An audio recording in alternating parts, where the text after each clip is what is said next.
Allez, prenez place. Les chauds alcool, c'est pour faire cuire des aliments. De l'eau, sans gaz, sans électricité. On va pouvoir l'essayer assez rapidement.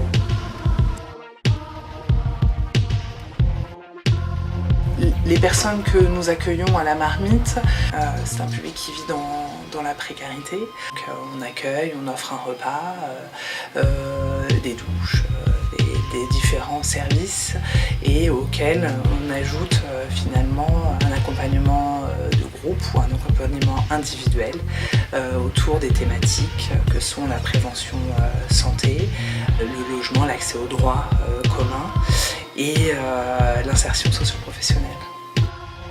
Un chargé d'accueil doit être accueillant, doit être souriant, doit être polyvalent, doit faire preuve de patience. On est souvent amené à nos limites, donc faire preuve de patience et de rigueur. Là, on va dire c'est que pour les mamans qui ont des enfants.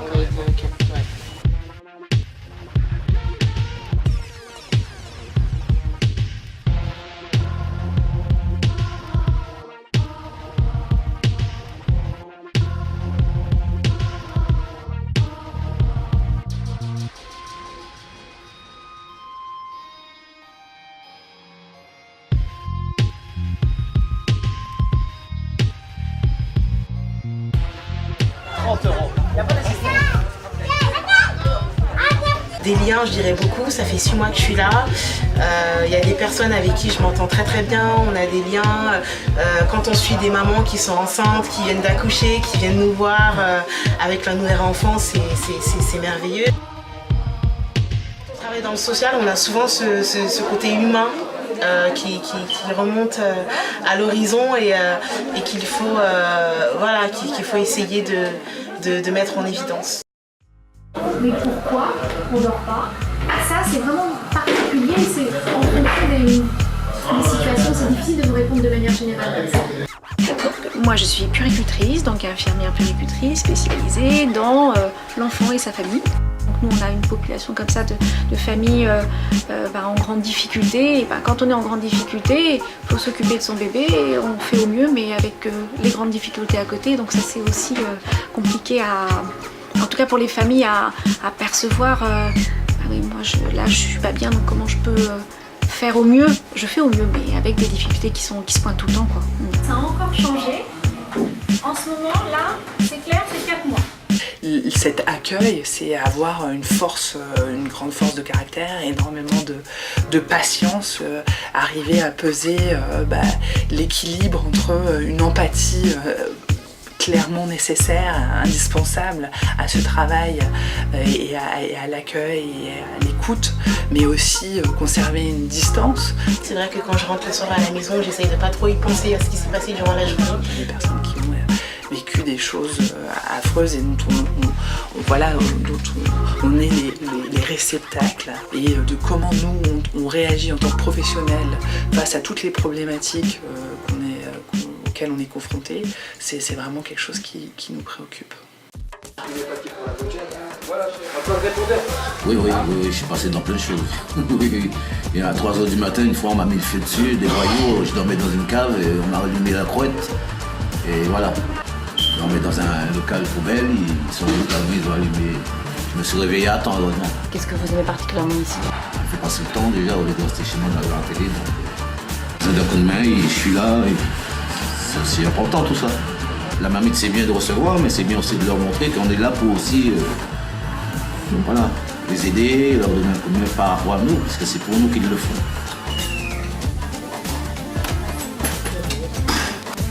Nous avons souhaité en 2013 créer ce qu'on appelle une ACI, un atelier et un chantier d'insertion qui permet finalement à des personnes éloignées de l'emploi d'acquérir une expérience professionnelle qui va leur permettre d'avoir l'expérience, d'acquérir des compétences et également d'être accompagnés en matière de formation et d'accompagnement socio-professionnel, c'est-à-dire qu'on va essayer de débrouiller les difficultés, les freins, lever les freins qu'ils rencontrent dans le cadre de leur parcours.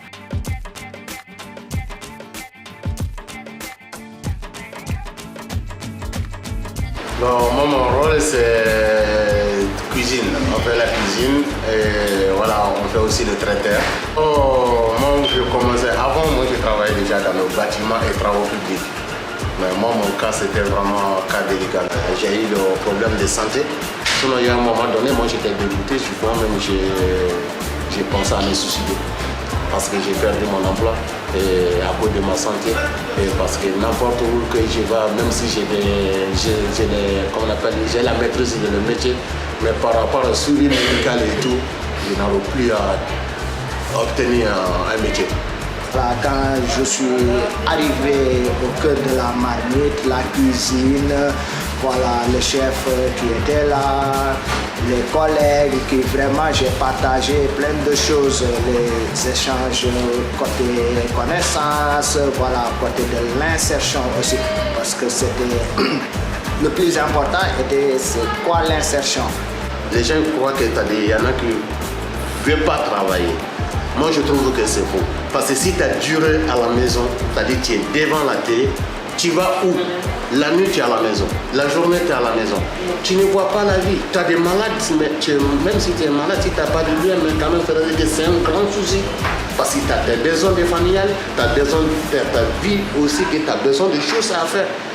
Moi, je ne peux pas, c'est-à-dire, je ne sais pas comment je vais dire, mais franchement, je suis heureux parce que ça m'a donné de l'espoir de la vie. Et la vérité. Ouais.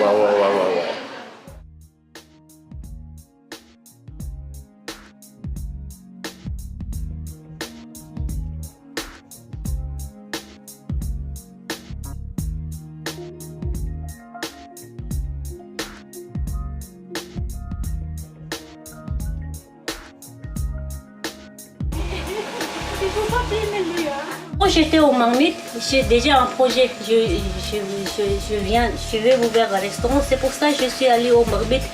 Parce qu'il y a des parcours qui donnent des formations. Et quand j'étais là-bas presque 2 ans, le matin je viens au travail, je me dis je vais faire quelque chose pour quelqu'un. Quand j'étais là-bas, c'est très bien. Le chef aussi, il est bien. Hein. Il m'a appris beaucoup de choses. Déjà très fière d'avoir ce restaurant, j'imagine. Bien sûr, oui, bien sûr.